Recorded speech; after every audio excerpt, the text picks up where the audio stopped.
Welcome back to समझो science YouTube channel.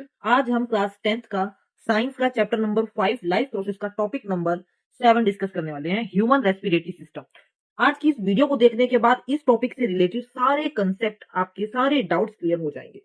आज की इस वीडियो के अंदर बेसिकली हम मैकेनिज्म एंड एल्वियोली के स्ट्रक्चर के बारे में जानेंगे, ब्रीथिंग के बारे में जानेंगे, गैस के एक्सचेंज के बारे में जानेंगे और ये सीबीएसई, आईसीएसई और जितने भी स्टेट बोर्ड है उनके पीवाईक्यूज भी कवर करूंगा।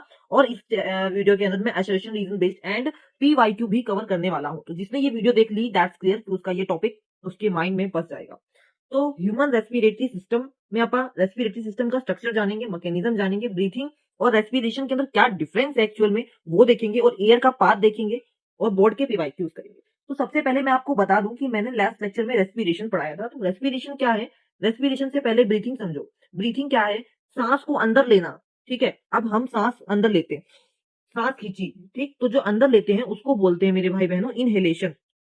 ठीक है, और इस इनहेलेशन, और जब हम सांस बाहर छोड़ते हैं, अंदर ली इनहेलेशन, बाहर छोड़ी, मतलब एक्सहेलेशन। क्या हो गया ये? एक्सहेलेशन। तो ये जो अंदर हम ले रहे हैं, क्या ले रहे हैं? ऑक्सीजन ले रहे हैं, एयर ले रहे हैं। तो इस ऑक्सीजन का यूज करके एनर्जी का बनाना, एनर्जी को बनाना रेस्पिरेशन है। ठीक है, और ब्रीथिंग क्या है? इनहेलेशन, एक्सहेलेशन ब्रीथिंग है। और रेस्पिरेशन क्या है? ये जो हवा हम अंदर ले रहे हैं उस हवा को एनर्जी में कन्वर्ट करना, एटीपी की प्रोडक्शन करवाना, फूड मॉलिक्यूल से फूड मॉलिक्यूल को तोड़ना, फूड मॉलिक्यूल जो फूड हम भोजन खाते हैं उसको क्या करना? ब्रेक डाउन करना, और उस ब्रेक डाउन करके उसको एनर्जी के अंदर कन्वर्ट करवाना। ये किसका काम होता है? रेस्पिरेशन होता है ये।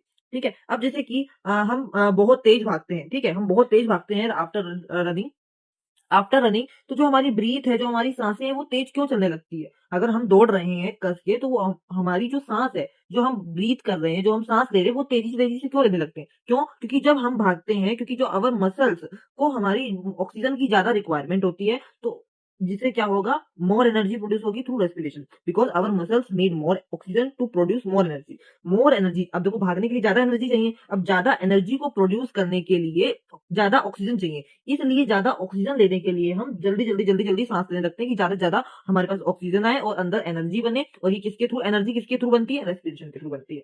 Respiratory system, human respiratory system क्या है? एक ग्रुप है ऑर्गन्स का, जहां से क्या होता है? दैट टेक इन ऑक्सीजन को लेते हैं, in take in oxygen and remove carbon dioxide from the body. Human respiratory system जो ग्रुप ऑफ ऑर्गन्स है, वो क्या करते हैं? ऑक्सीजन को क्या लेते हैं? अंदर लेते हैं, और कार्बन डाइऑक्साइड को मेरे भाई बहनों क्या करते हैं? बाहर करते हैं। इसको बोलते हैं रेस्पिरेटरी। एज पर एनसीईआरटी देखें तो एनसीईआरटी में लिखा है कि रेस्पिरेटरी जो सिस्टम जो है वो क्या करता है? Supplies oxygen for cellular respiration. ठीक है, और रिमूव करता है carbon dioxide produce during respiration. जब रेस्पिरेशन होता है तब क्या होता है? ऑक्सीजन अंदर लेते हैं एनर्जी को प्रोड्यूस करने के लिए, और कार्बन डाइऑक्साइड को बाहर छोड़ते हैं। ठीक, एंड गैस के एक्सचेंज को, ये एक्सचेंज कहाँ होता है? गैस का एक्सचेंज कहाँ होता है? Take place in alveoli of lungs. जैसे कि ये लंग्स दिया हुआ है, अब ये लंग्स है। अब लंग्स के ये जो सेगमेंट्स है, तो ये जो सेगमेंट्स है यहाँ पर, ये सब क्या है? एल्वियोलीज है। तो इस एल्वियोलीज के अंदर क्या होता है? ब्लड होता है, और उस ब्लड के थ्रू कार्बन डाइऑक्साइड और ऑक्सीजन का एक्सचेंज होता है।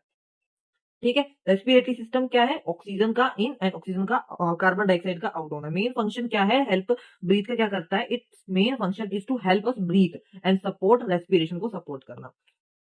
अब जो हमारा ह्यूमन रेस्पिरेटरी सिस्टम है, अब वो कैसे कैसे कहाँ क्या होता है?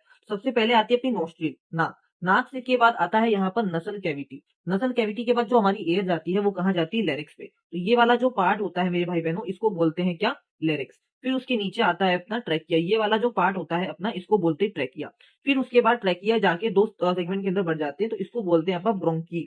ब्रोंकी, और जो ये वाली पार्ट है, ये वाला जो सेगमेंट है, इसको बोलते हैं ब्रोंकियोल्स। और जाके ये जो गुब्बारे लाइक स्ट्रक्चर जो बनाते हैं, गुब्बारे लाइक स्ट्रक्चर, उन गुब्बारे लाइक स्ट्रक्चर को अपन क्या बोलते हैं? एल्वियोली। ये इसको क्या बोलेंगे मेरे भाई बहनों? एल्वियोली।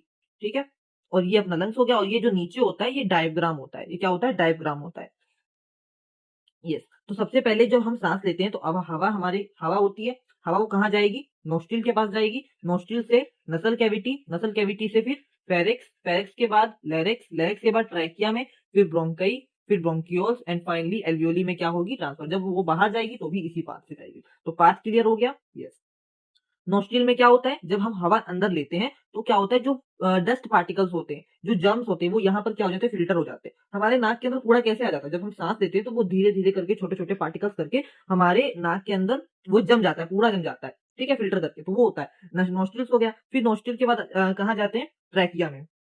सेकंड पार्ट होता है ट्रैकिया। ट्रैकिया में क्या होता है, कैरीज एयर टू लंग्स।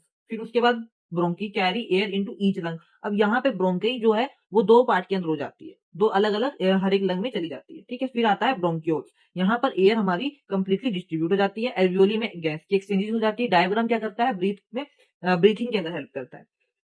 अब एल्वियोली को डिटेल में समझे। अब ये जो एल्वियोली है, इनकी जो वॉल्स होती है वो कैसी होती है, थिन होती है। वॉल्स कैसी होती है, बहुत पतली होती है, और मॉइस्ट सरफेस होता है। एंड इसके अंदर ब्लड की सप्लाई क्या होती है, बहुत ज्यादा होती है। एंड लार्ज सरफेस एरिया होता है इसके अंदर। कार्बन डाइऑक्साइड का आउट होना और ऑक्सीजन का इन होना, मतलब एक्सचेंज हो जाती है दोनों में से। Oxygen diffuses from alveoli into blood. Blood के अंदर जो ऑक्सीजन है, ब्लड के अंदर जो ऑक्सीजन है वो क्या होती है, घुल जाती है। And carbon dioxide diffuses from blood into alveoli. Blood से एल्वियोली में कार्बन डाइऑक्साइड क्या करती है, डिफ्यूज करती है। And carbon dioxide is then exhaled. अब जैसे कि यहाँ पर देखो, ये हमारी ब्लड वेसल्स है। ब्लड वेसल्स में क्या होता है, जो हमारी लंग्स के थ्रू यहाँ पर ऑक्सीजन आई, हमारी यहाँ लंग्स के थ्रू ऑक्सीजन आई। अब ये जो ऑक्सीजन है, ये ऑक्सीजन क्या करेगी, ये ऑक्सीजन यहाँ ब्लड के थ्रू एंटर कर जाएगी। और कार्बन डाइऑक्साइड जो इस ब्लड के अंदर जो कार्बन डाइऑक्साइड है वो एल्वियोली में चली जाएगी। फिर जो कार्बन डाइऑक्साइड है वो बाहर चली जाएगी और ऑक्सीजन ब्लड के अंदर आ जाएगी। और फिर यहाँ से ब्लड हमारा वापस से पंप हो जाएगा, जो कि कहाँ से जुड़ा होगा, अपने हार्ट से जुड़ा होगा, ठीक है। ये होता है। ब्रीथिंग का मैकेनिज्म देख लेते हैं। इनहेलेशन, इनहेलेशन में एयर एंटर करती है लंग्स के अंदर। चेस्ट कैविटी क्या होती है, एक्सपेंड करती है। और डायफ्राम कॉन्ट्रैक्ट होता है। डायफ्राम क्या होता है, कॉन्ट्रैक्ट हो जाता है।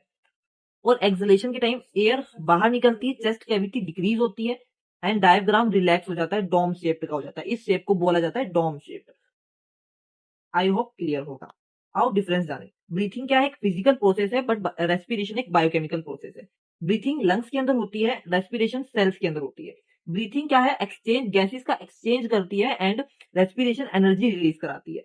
ब्रीथिंग में कोई भी एटीपी नहीं बनती, पर रेस्पिरेशन में एटीपी फॉर्म्ड होती है। अब यहाँ पर board example VIP very important point देख लो। Alveoli are the primary site of gas exchanges. Gas exchanges का एक प्राइमरी साइट है, उसका नाम है एल्वियोली। डायफ्राम का एक मेजर मस्कुलर रोल होता है अपनी ब्रीथिंग के अंदर इन एंड आउट कराना। ऑक्सीजन जो होती है वो हीमोग्लोबिन के साथ कंबाइन होकर ऑक्सी हीमोग्लोबिन बनाती है।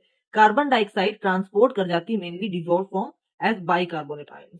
तो ये चीजें आपको याद रखनी है। आओ बोर्ड के पीवाईक्यू फटाफट देखते हैं। तो वाई आर, फर्स्ट क्वेश्चन है, why are alveoli suitable for exchanges of gas. एल्वियोली क्यों गैसेस एक्सचेंज करने के लिए सुटेबल है, क्यों, क्योंकि इसके अंदर एक लार्ज सरफेस एरिया होता है। इसकी जो वॉल्स होती है वो थिन और मॉइस्ट होती है। और जो dense network blood and capillary का वो काफी सराउंडेड में इसमें होता है, रैपिड डिफ्यूजन होता है। तो ये था। आगे बढ़ते हैं। नेक्स्ट क्वेश्चन है, describe the mechanism of the breathing in humans.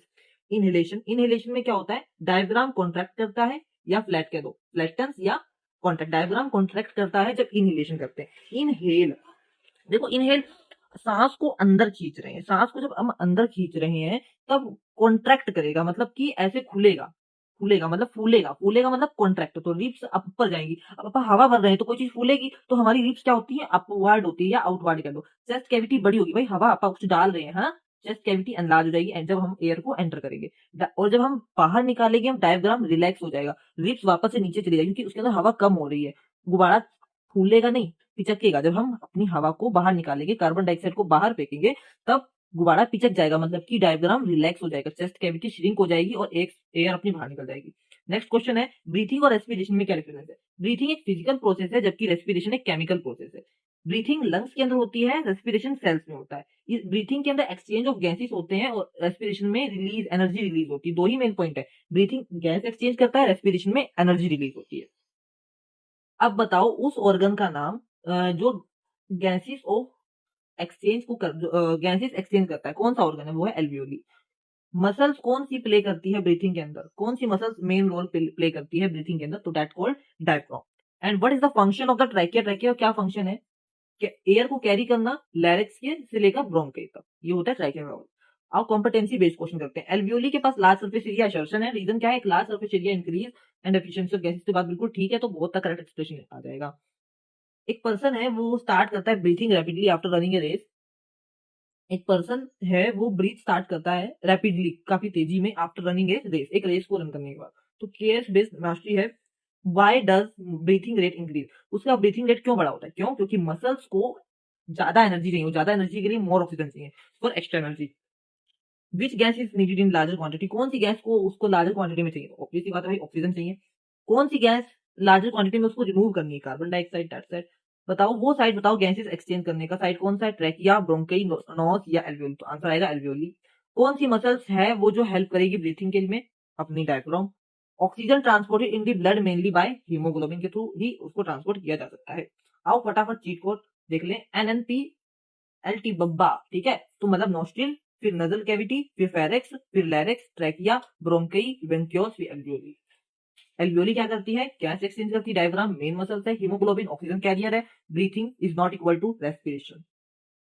तो ये था मेरे भाई बहनों आज का लेक्चर, मिलेंगे नेक्स्ट लेक्चर में, तब तक के लिए bye bye tata see you. Video पसंद आई हो तो लाइक कर देना, चैनल में नए हो तो सब्सक्राइब कर देना। Bye bye tata see you.